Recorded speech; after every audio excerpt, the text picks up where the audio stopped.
Hi everyone, it's me, Tim. Today I want to talk about prequels. Now, I did a video on sequels and it's linked below, but since I did that, I've had a number of people ask me about whether I would like to do a prequel, what I think of prequels. And I think it was Memes Lich who was the first one who asked. I kind of had to dive back through the comments. And he asked, what do you feel about prequels, Tim? Let me give you the TLDW, since I think a lot of people DW. My feelings on prequels are very similar to my feelings on sequels, but I do like them more than doing a sequel. I mean, I'm not going to change my tune here. If I was ever given a big bag of cash and told to make a new game, I would make up a new IP. I did a whole video on that. I'll also link that below.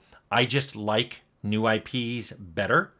I like having a fresh canvas. I like having new ideas to explore. I like having no constraints, and that's something I'm going to talk about. I like all those things, which is why I like a new IP better than sequels or even prequels.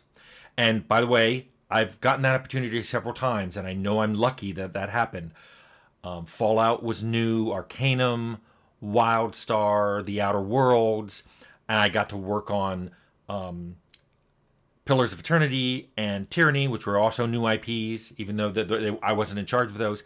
In general, I have a lot more fun working on new IPs than sequels or prequels or other people's IPs. But I've done that. Enough to know that if I was given a big bag of cash and told you have to make a game in this existing IP and you can choose prequel or sequel, I'd choose prequel.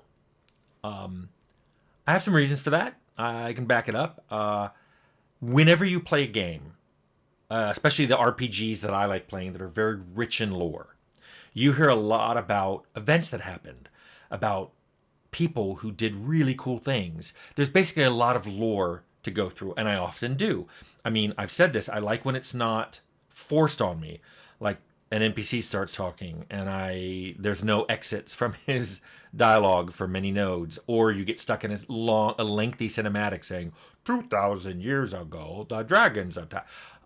No, what I want is, here's a book you can read.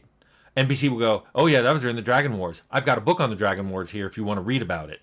Yes, because not only can I read it when I feel like it, but I can look back on it if I've forgotten anything. So I vastly prefer that. Or even replayable cutscenes. If you let me skip your cutscene, but then I can replay it because it goes on a list somewhere, I like that. I think we did that on Fallout. Anyway, I'm a big fan, though, of show, not tell. So a prequel does give you an opportunity to show that famous battle. Talk to that famous person. Witness some epic event, rather than just hearing someone talk about it or read about it in a book. However, I mentioned in my video on sequels that a big problem with sequels is if you're going to make a sequel, especially to a game that I like to play and make, which are multiple ending, non-linear RPGs. If you make a sequel, you have a huge constraint, which is what ending are you going to make canonical? Now, I talked about ways of avoiding this in a video I have on canonical endings, but prequels have their own constraints, and they're interesting to think about.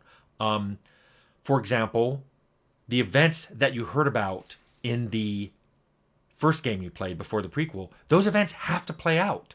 You've already played that other game. You already know there was a dragon war, there was a dragon, or there was this famous guy. They have to do these things.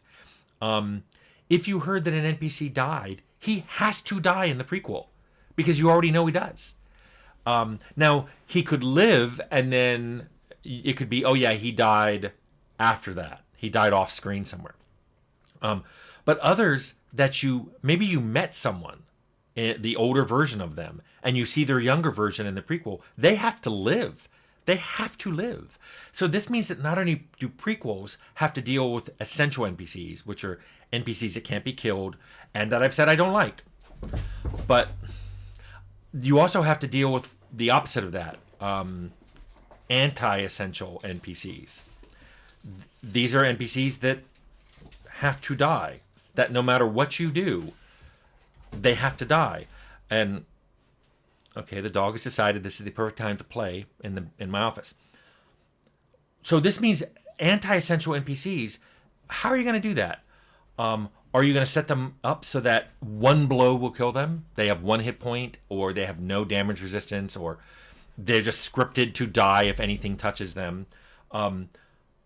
Or what if you leave them alone? What if they're like, let's go kill the dragon? You're like, okay, and you take them back to your house and lock them in it, or disband them from the party. You don't bring them along. Or, if worse comes to worse, you paralyze them at the entrance of the cave and leave them there. So they're not with you.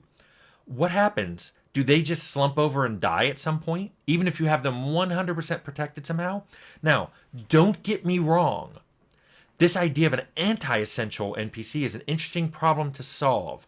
And already you can tell my brain's chewing on it.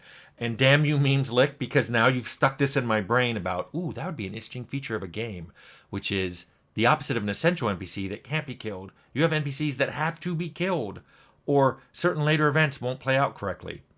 It's an interesting idea. And I'm not talking about time travel. I'm talking about, because this is a prequel, you know that this guy has to die because you've already met his son, who's king. If this guy lives, he'll be king.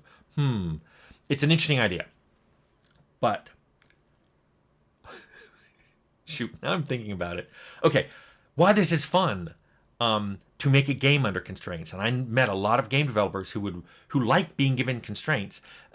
They've described it as they like being given the frame for a canvas so they know where the edges are. Where I often like building that frame and then painting in the canvas. So while I like making games under constraints, I don't always want to do that. And I certainly want to do it several times. So yes, prequels are interesting to me. They're more interesting than sequels. I'd still rather make an original game. And also, just, to throw a little spin on the end of this video, I talked in my Temple of Elemental Evil video about having designed it with sequels in mind. I had planned to do the whole GDQ series, the Giants, the Drow in the Underdark, and then the Queen of the Demon Web Pits. I had planned Temple to be the first one in that mega series. So I had already planned sequels for it. Well, turns out a different game of mine, I did plan a prequel for it. I worked it all out. I'm not going to tell you which one it was. I'm not doing this to tease you. I'm doing this because I haven't told anybody about that. But it exists, and it is a totally different story that has nothing to do with this other than to tell you, yes, I have considered prequels before in my career. I'd still rather make a new IP. That's just my preference. So, Memeslick and others, I hope this answers your question.